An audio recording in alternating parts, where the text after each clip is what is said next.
মেয়েরা কি হুডি পড়তে পারবে? প্রথম প্রশ্ন এটা, মেয়েরা কি হুডি পড়তে পারবে? দেখুন, আল্লাহ রাব্বুল আলামিন আমাদেরকে, পুরুষ এবং নারী সবাইকে, পৃথিবীতে আল্লাহর যত সৃষ্টি আছে এই সৃষ্টিগুলো ব্যবহারের ব্যাপক সুযোগ দিয়েছেন।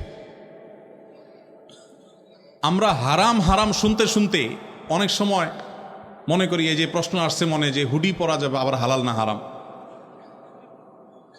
আমরা অনেকে হয়তো জানি না, কোরআনে কারিমে আল্লাহ তাআলা হারামের তালিকা দিয়েছেন, হালালের কোনো তালিকা দেন নাই।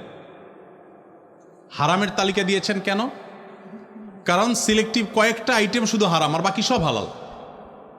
ইসলামী ফিকহের একটা গুরুত্বপূর্ণ প্রিন্সিপাল হলো, মূলনীতি হলো যে আল আসলু ফিল আশিয়াই আল ইবাহা। সৃষ্টি জগতের সবই মানুষের জন্য হালাল, সব। যেগুলো আল্লাহ তাআলা নিষেধ করেছেন শুধুমাত্র ওই আইটেমগুলো বাদে বাকি সব হালাল।